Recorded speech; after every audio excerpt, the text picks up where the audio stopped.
La guerra, un eco lejano de destrucción, pero también un peso constante que ha marcado la humanidad.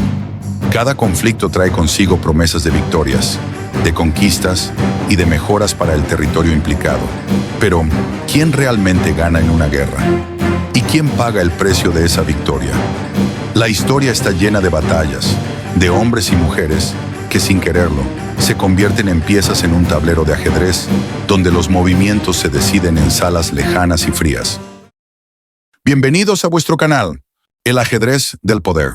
Nadie, en su sano juicio, desea que su círculo cercano, su territorio, su hogar, se vea envuelto en el caos más absoluto. La sociedad, las familias, las personas de a pie, anhelan paz, anhelan vivir tranquilos. Queremos días comunes, el sonido del viento en los árboles, el murmullo de las calles llenas de risas. Nadie pide vivir en medio de la destrucción.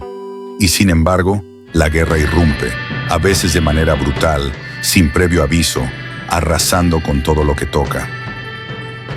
Las guerras suelen ser impulsadas por intereses profundos, luchas por el poder, el control de recursos, ideologías opuestas o incluso por la defensa de lo que se considera una amenaza.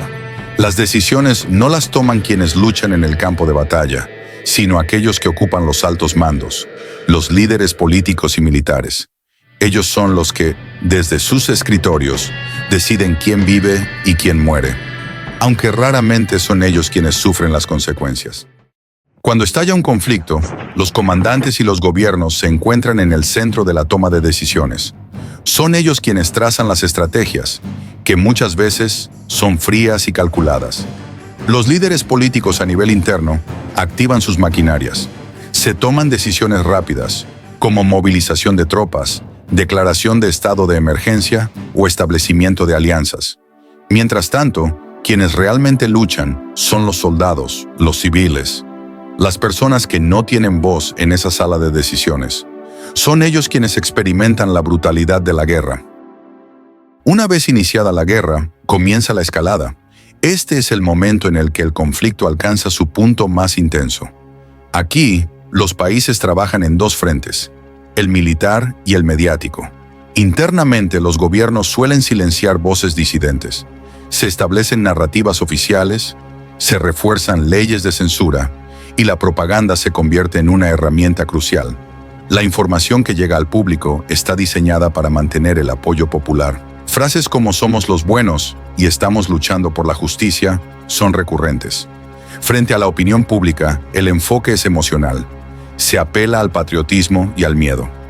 Cuando una guerra estalla, la sociedad y el gobierno se transforman radicalmente.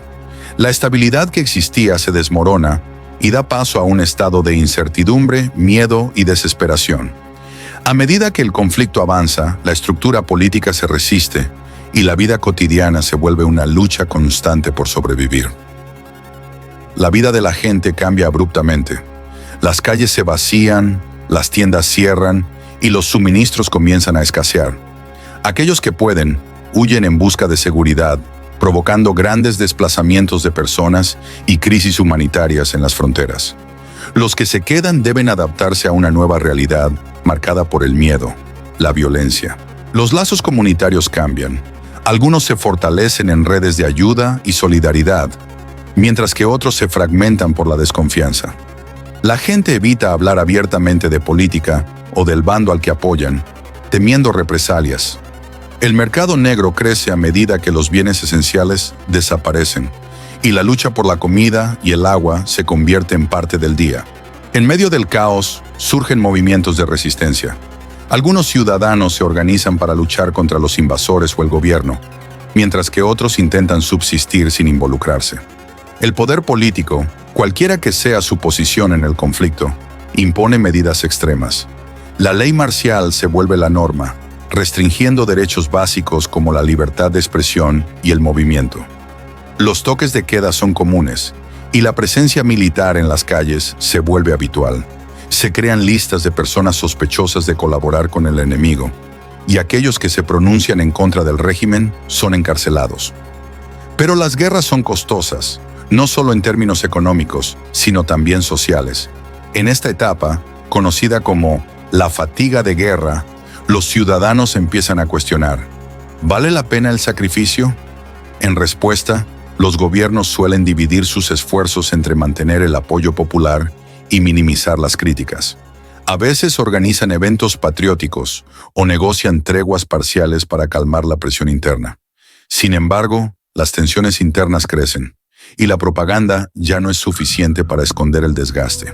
Con el paso del tiempo, las guerras suelen llegar a un punto de inflexión.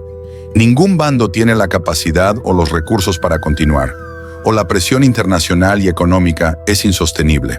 Aquí entran en juego las negociaciones, acuerdos de paz, mediación de terceros países o instituciones como la ONU. Externamente, los políticos presentan el fin del conflicto como una victoria, incluso si los resultados no son claros. President Harry Truman has announced the end of the war. The victory has been won. It's official from the White House. Japan surrenders. Japan surrenders. They will lay down their arms. There it is, the news you've been waiting for. It's over, all over. This is it. This is it, friend.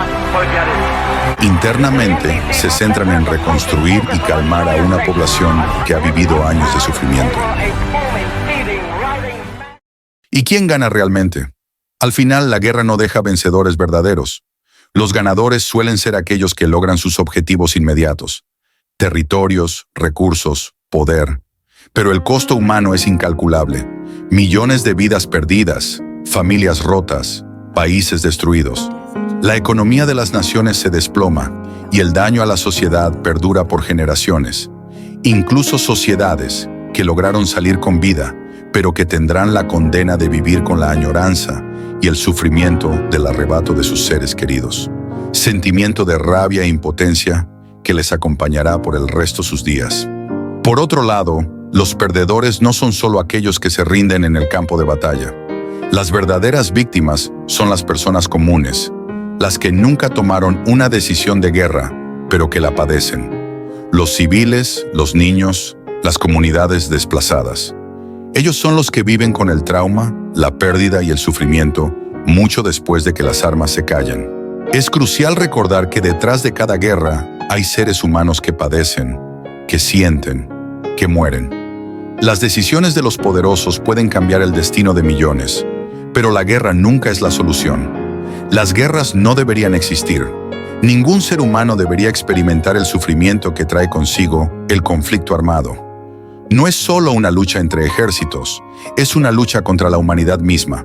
Cuando los cañones se silencian, cuando los gritos se apagan, las cicatrices quedan, cicatrices en los cuerpos, en las mentes, en las comunidades. La humanidad, en su esencia, busca la paz. El ser humano en su mayoría desea vivir en armonía, construir, aprender y compartir momentos de felicidad. El choque lo destruye todo. Rompe los lazos entre padres e hijos, divide comunidades, destruye culturas y elimina la esperanza de un futuro mejor. Cada vida que se pierde, cada hogar que se reduce a escombros, cada lágrima derramada por aquellos que se quedan atrás, es un recordatorio de lo que nunca debería haber sucedido. Porque la guerra no solo arrasa con las ciudades, también arrasa con el alma de un pueblo. Sin embargo, aún hay esperanza. No son inevitables. La verdadera fuerza está en las manos de aquellos que eligen las armas antes que el diálogo. La paz no es solo un ideal, es una necesidad. Deberíamos construir puentes, no muros.